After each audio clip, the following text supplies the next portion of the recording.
بسم اللہ الرحمن الرحیم۔ السلام علیکم دوستو، آج ہم آپ کو اصحاب فیل کا واقعہ سنائیں گے۔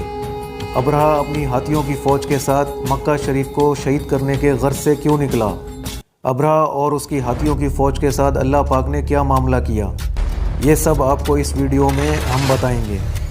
حکومت سبا کی حدود مملکت جنوبی عرب سے شروع ہو کر شمالی عرب اور افریقہ تک وسیع ہو گئی تھی۔ نجران میں یمن کے حمیری یہودی فرما روا ذو نواس نے عیسائیوں پر جو ظلم کیا، اس کا بدلہ لینے کے لیے حبش کی عیسائی سلطنت نے یمن پر حملہ کر کے حمیری حکومت کا خاتمہ کر دیا تھا، اور سن 525 ہجری میں اس پورے علاقے پر حبشی حکومت قائم ہو گئی تھی۔ بعض مورخین کے بقول اسی حبشی حکومت میں ابرہہ بھی تھا، اور بعض لوگ کہتے ہیں کہ ابرہہ اس فوج کا سربراہ تھا۔ رفتہ رفتہ وہ یمن کا خود مختار بادشاہ بن گیا، مگر برائے نام اس نے شاہ حبش کی بالادستی تسلیم کر رکھی تھی اور اپنے آپ کو نائب شاہ لکھتا تھا۔ یمن میں پوری طرح اقتدار مضبوط کر لینے کے بعد ابرہہ نے رومی سلطنت اور اس کے حلیف حبشی عیسائیوں کے لیے کام شروع کر دیا، جو اس مہم کی ابتدا سے ان کی پیش نظر تھا، یعنی عرب میں عیسائیت پھیلانا اور عربوں کی تجارت پہ قبضہ جمانا۔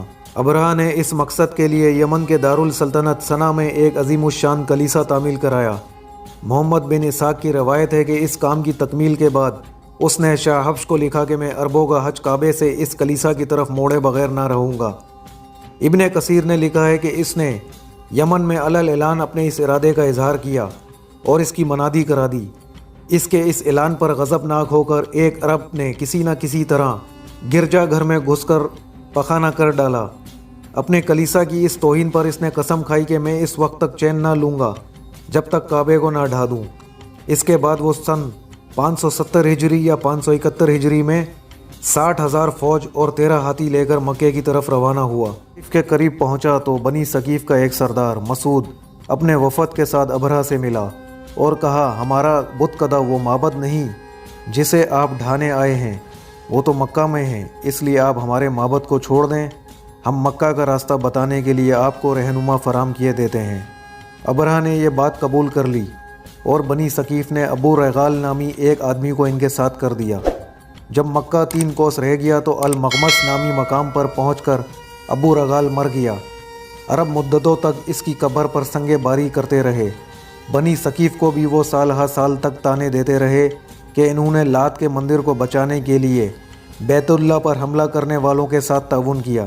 ابرہہ اہل تہامہ اور قریش کے بہت سے مویشی لوٹ کر لے گیا، جن میں رسول اللہ صلی اللہ علیہ وسلم کے دادا عبد المطلب کے بھی 200 اونٹ تھے۔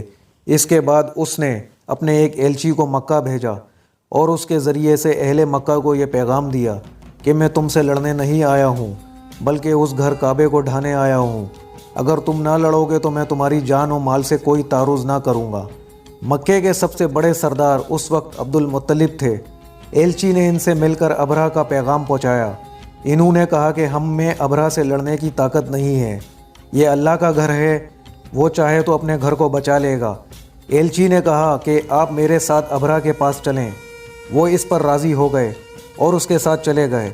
وہ اس قدر وجیح اور شاندار شخص تھے کہ ان کو دیکھ کر ابرہہ بہت متاثر ہوا اور اپنے تخت سے اتر کر ان کے پاس آ کر بیٹھ گیا۔ پھر پوچھا کہ آپ کیا چاہتے ہیں؟ انہوں نے کہا کہ میرے جو اونٹ پکڑ لیے گئے ہیں وہ مجھے واپس کر دیے جائیں۔ ابرہہ نے کہا، آپ اپنے اونٹوں کا مطالبہ تو کر رہے ہیں، اور یہ گھر جو آپ کا اور آپ کے دین کا آبائی مرجع ہے، اس کے بارے میں کچھ نہیں کہتے۔ انہوں نے کہا کہ میں تو صرف اپنے اونٹوں کا مالک ہوں اور انہی کے بارے میں آپ سے درخواست کر رہا ہوں۔ رہا یہ گھر تو اس کا ایک رب ہے، وہ اس کی حفاظت خود کر لے گا۔ ابرہہ نے جواب دیا، وہ مجھ کو اس سے نہیں بچا سکے گا۔ عبد المطلب نے کہا، آپ جانیں اور وہ جانیں۔ دوران گفتگو عبد المطلب نے یہ بھی کہا، یہ اللہ کا گھر ہے، آج تک اس نے کسی کو اس پر مسلط نہیں ہونے دیا۔ یہ کہہ کر وہ ابرہہ کے پاس سے اٹھ آئے اور اس نے ان کے اونٹ واپس کر دیے۔ قریش اتنی بڑی فوج سے لڑ کر کعبے کو بچانے کی طاقت نہ رکھتے تھے، چنانچہ عبد المطلب نے لوگوں سے کہا کہ اپنے بال بچوں کو لے کر پہاڑوں میں چلے جائیں تاکہ ان کا قتل عام نہ ہو۔ پھر وہ اور قریش کے چند سردار حرم میں حاضر ہوئے اور اللہ کے حضور دعائیں مانگی کہ وہ اپنے گھر کی حفاظت فرمائیں۔ ابن حشام سہیلی اور ابن جریر نے عبد المطلب کے جو اشعار نقل کیے ہیں وہ یہ ہیں، الہی بندہ اپنے گھر کی حفاظت کرتا ہے، تو بھی اپنے گھر کی حفاظت فرما، کل ان کے سلیب اور ان کی تدبیر تیری تدبیر کے مقابلے میں غالب نہ آنے پائے۔ اگر تو ان کو اور ہمارے قبیلے کو اپنے حال پر چھوڑ دینا چاہتا ہے تو جو تو چاہے کر۔ سلیب کی آل اور اس کے پرستاروں کے مقابلے میں آج اپنی آل کی مدد فرما۔ اے میرے رب، تیرے سوا میں ان کے مقابلے میں کسی سے امید نہیں رکھتا۔ اے میرے رب، ان سے اپنے حرم کی حفاظت فرما۔ اس گھر کا دشمن تیرا دشمن ہے، اپنی بستی کو تباہ کرنے سے ان کو روک دے۔ یہ دعائیں مانگ کر عبد المطلب اور ان کے ساتھی بھی پہاڑوں میں چلے گئے، اور دوسرے روز ابرہہ مکے میں داخل ہونے کے لیے آگے بڑھا، مگر اس کا خاص ہاتھی محمود جو آگے آگے تھا یکا یک بیٹھ گیا۔ بہت کوشش کی مگر وہ نہ ہلا۔ اتنے میں ابابیل کے جھنڈ اپنی چونچوں اور پنجوں میں سنگریزے لیے ہوئے آئے، اور انہوں نے اس لشکر پر ان سنگریزوں کی بارش کر دی، جس سے سارا لشکر ہلاک و برباد ہو گیا۔ یہ واقعہ مزدلفہ اور مینا کے درمیان وادی کے قریب مقام پر پیش آیا۔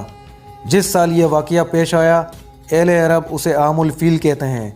اسی سال رسول اللہ صلی اللہ علیہ وسلم کی ولادت مبارکہ ہوئی۔